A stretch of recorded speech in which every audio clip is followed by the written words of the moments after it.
En 3, 2, 1, acción. Hi, my name is Miriam, and I have an 11-year-old autistic daughter named Raquel. When she was around 4.5 years old, our life was completely miserable. She suffered from very high anxiety. We couldn't go to a mall or to a restaurant or to the movies. We couldn't even drive with her in the car without the panic attacks and the screaming, and she would bite herself from here all the way up to here. We suffered very much as a family because we couldn't be together. I had no choice but to leave her at home because the outside world was so scary. She also had no emotional connection to me as her mother or to her sister or to her father. She wasn't social and she didn't look you in the eye. She didn't turn to her name. I even thought she might have been deaf, but we got her checked out and that wasn't the case. My daughter lived in her own little world and we weren't a part of it. And it hurt. It was extremely painful for our family, for me as her mom, knowing that she had no idea who I was. We went to a doctor in the US, where we live in Panama, and he gave us many, many options that we tried. Just nothing really seemed to click for her. Until one day, he gave us the option to go to the Brain Treatment Center.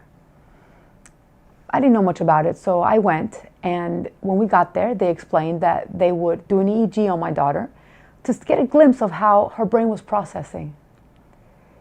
And they let me know a lot about my daughter. And what they were going to do is 4 treatments of MeRT after doing this EEG to see how she responded. The second day of treatment changed our lives. The first thing I noticed was when we were in the car to go to the center, she wasn't crying, she wasn't hysterical, she was happy, and I had never seen her happy. She was 4.5, and it was the first time that I felt like my daughter was okay. And I would hold my breath in the car because I didn't want to make any noise that would startle her. And when we got there, she enjoyed the therapy, and that was pretty shocking to me. So when we went back to where we were staying, I'm in the kitchen with my husband, and she comes up to us, and she has a little cup, and she gives it to me, and she says, "Give me more juice." And those were the first words from my daughter. I never heard her speak before then. And we were in such shock that we took the phone out and we started chasing her around the house just to see if we could get another glimpse of speech. And she walks outside, and there was a lemon tree, and she yanks a lemon from the tree and she smells it. And I remember thinking to myself, my daughter knows what a lemon is, or that it actually has smell. I didn't think she had that information, but she did. It was trapped. I don't know. So then her little sister, her twin sister, it's her little sister by 10 minutes, that's why I call her that, yanks the lemon out of Raquel's hand, and Raquel fights for the lemon and says, "That's my lemon." She says in Spanish, "Mi limón." And she starts teasing her sister, "Mi limón," my lemon. And I thought, this is the first interaction she has ever had with her sister. And we were so happy that day. We were ecstatic as a family. We couldn't believe what was happening. And it wasn't even the beginning of everything that we lived that month. We went a week after to the mall, and she could never go to the mall.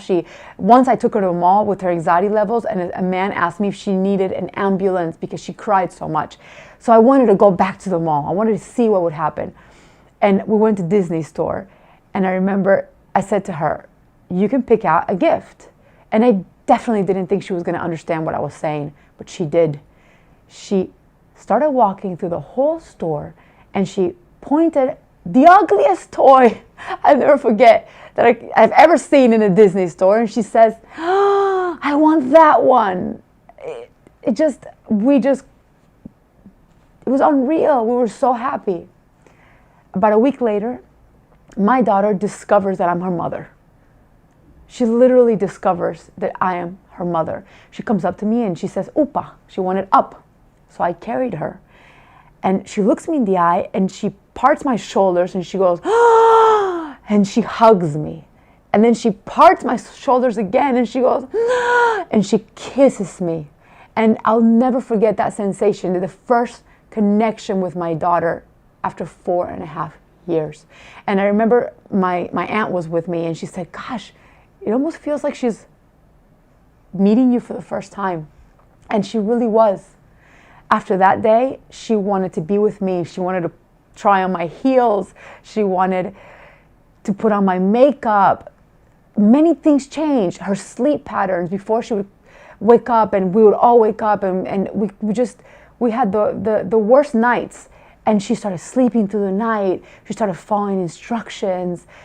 I felt like she was finally processing correctly, or she was finally understanding the world around her, so she was no longer scared to live in it. And as a family, we were the luckiest people, and we were so happy we took her to Disney, and the place where I feel like has the most stimulation in the world and visual, and she was so happy. We could finally be a family, and I am so grateful to this therapy. I remember the night before her last treatment. It was around 4 a.m, and I couldn't sleep. I was tossing and turning, and I thought to myself, I received such a miracle. I was so thankful, and I thought, I need to bring this to my country. I knew so many kids that have, and people who just needed help and tried many things and they couldn't find help. And I thought, there's a reason why my daughter changed in this way. Even if other people might not change the same way she did, because nobody is alike, no two people are alike. In her case, she changed. So I decided to start pursuing them, BTC, and it took around a year of trying to, find a way to have them open in my country, because I wanted so much to be a part of this. I wanted so much to dedicate my life to helping others just as they helped me. And after a year of Raquel's treatment, we were able to open this clinic in Panama, and more recently now in Miami. And I have dedicated myself to this. I now talk to parents every day. I share my stories, they share their stories. I share my pain and they share theirs. And this has become what I thought was the worst thing that could have happened to me, has become a blessing in my life, because it has given me purpose.